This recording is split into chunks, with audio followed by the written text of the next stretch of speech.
Hello everyone, my name is Eric Jonathan and I'm gonna present you my presentation about Indonesia's education crisis. So first thing that we need to know is that education is the cornerstone of a nation's development.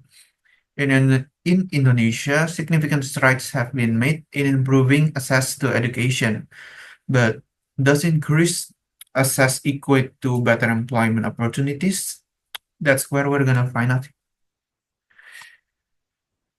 So here is a quote that I believe, which is that every person have the right to gain education and must be supported to be educated.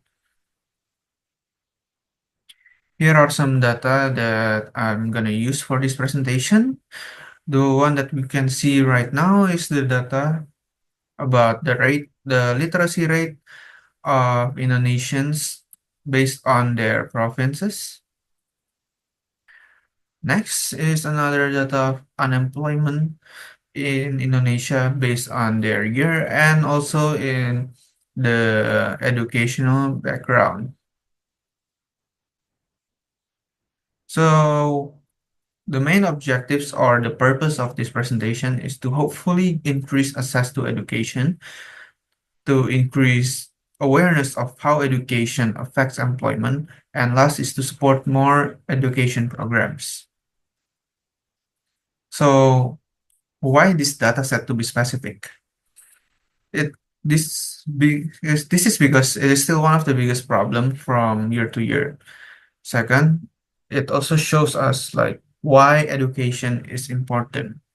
Third, because it is relevant and up to date. So the data that you can see, which is the graph that you can see in front of you, is from the data that we see before, which is the blue line over here, is going to show us the literacy rate. Meanwhile, the orange line, which is the bottom line here, is going to show us the enrollment rate.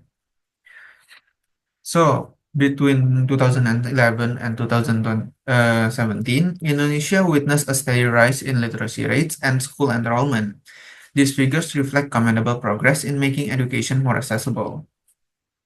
Now, here's where things get interesting. We believe that the more school we finish, the easier it is to find a job, right? It's not really always like that. Here's the reason why, which is in the next data.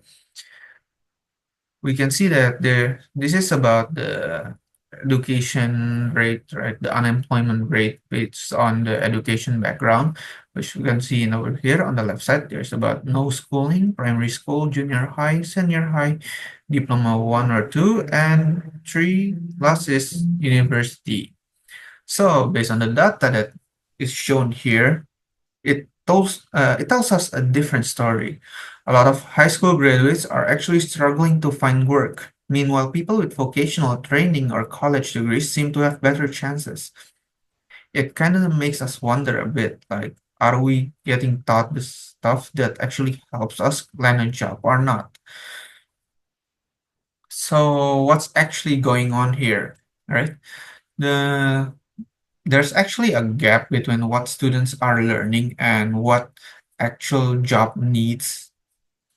So even though more people are going to school, it doesn't always mean they're ready for real world after they graduate.